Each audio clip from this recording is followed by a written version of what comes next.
Well, I think the truth of it is, Hugh, and I'm obviously very, very sorry for your family's predicament. The truth is that to get a change in the legislation, the Transfer of Prisoners Act, that would take 18 months or 2 years or whatever it would take. It would not help your situation right now. However, there's nothing to stop governments doing swaps. They can do that without the need for legislation. They can do it on a bilateral basis.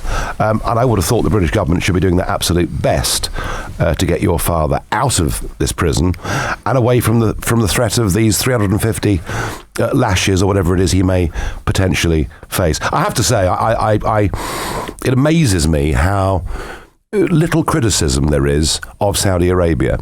As a country. Why might that be, Mr. Farage? Money, and big business and defence contracts and stuff like that, and people have been very scared to speak out. I mean, obviously we see the situation Hugh's father in. I mean, there are people in Saudi Arabia awaiting crucifixion.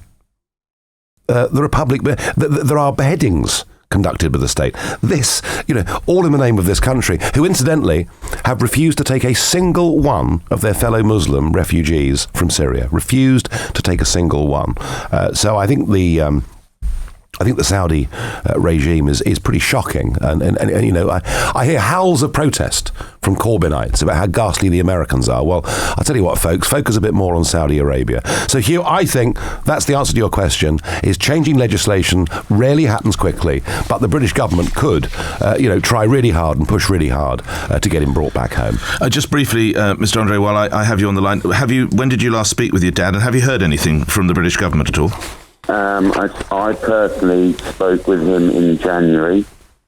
However, I spoke with his lawyer the day before yesterday, and a letter is now being written by the British Embassy and the Prime Minister to go to the King, and they are now transferring his case from the Jeddah court to effectively the Crown Court in Mecca. I see. And have you had contact from anyone within the government last year, Mr. Andre? We did have an email from within the FTO saying obviously they were trying all that they could. My worry is we got a phone call from Australia the night before last from a gentleman called Peter Mutti who was arrested the same month. August last year, but the other side of Saudi Arabia, he had 24 bottles of home brew in his car. He got 6 months and was awarded 50 lashes.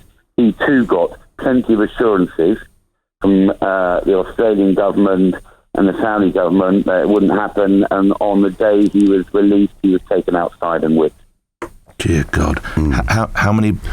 Two last questions. How many bottles did your dad have, and would he survive? I understand he's quite a frail gentleman anyway. Yeah, I think he had about half a dozen in the boot of his car, and I mean it's really simple. It would kill him. Listen, I know I speak on behalf of Mr. Farage. Our best wishes to you, and more power to your elbow, sir. Good luck, and if you can stay in touch with me, I'd like to hear more. But let's hope you get that away. No, absolutely. We must move on, Mr. Andre. Apologies, we must move on. Nigel Farage. No, not a country I will ever visit. And just for your listeners, Nick, in case they don't know, that in the Saudi capital, women are banned from driving. They're not considered fit to drive. So there we are. You didn't frankly have the balls to put country before party.